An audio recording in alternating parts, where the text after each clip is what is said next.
Joining us today is Bob Herrera-Lim, the Managing Director at Teneo, a global CEO advisory and a consulting firm. It's good seeing you again, Bob. Welcome to the program. Good morning, Kathy. All right, so we're talking on the final day of EDSA's 40th year. In line with your latest report, Bob, how do you see today's Duterte-Marcos rivalry fitting into the long arc that runs from Marcos Sr. to EDSA to Duterte and now to 2028?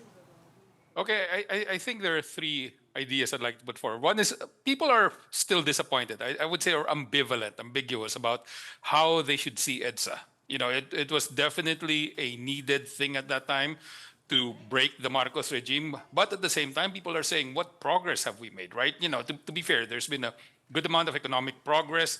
But at the same time, people look at other countries like Vietnam, Thailand, and they see that these countries have sort of jumped over us, and they're asking, therefore, what has EDSA delivered? That is a continuing part of the debate, and this falls into the Duterte versus Marcos battle right now, because Duterte is saying Marcos is an ineffective leader, that he's part of the oligarchic elites that have kept the country down. On the other hand, the Marcoses are saying that Duterte is just part of a corrupt system, and worse, that he inflicted some of the worst social violence on the country.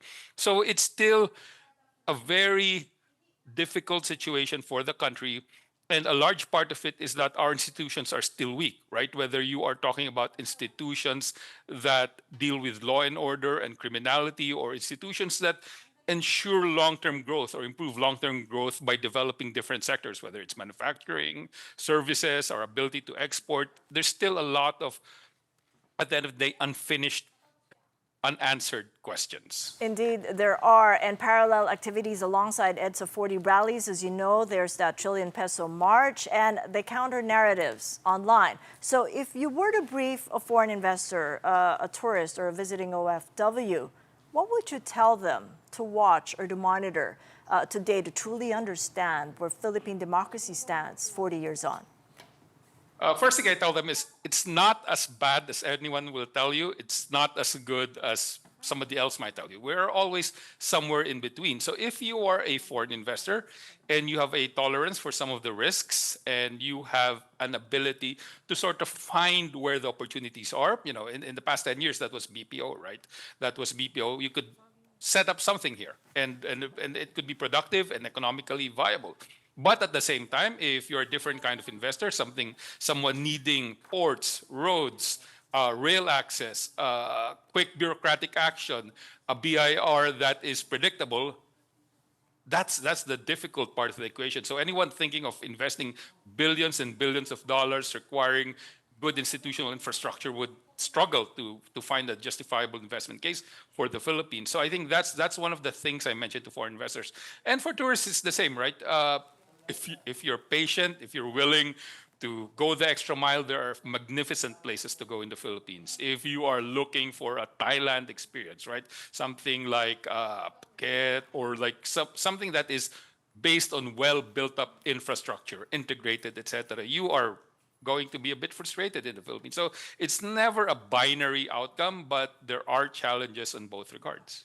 Right, and when you come to think of it, we're in that space where it's 3 years away, 2 years away from the next national elections. You describe Sara Duterte's early declaration as coming at a time of an impeachment noise, legal jeopardy, shifting alliances. So from a political risk lens, what is the single most important signal you think investors and the public should take from the timing and framing of her announcement?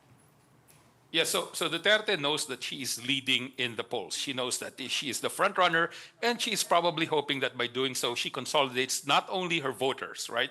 The people who will stick with her to the very end, but maybe some undecided voters who could bandwagon and who could be vulnerable to seeing like Duterte is better than Marcos.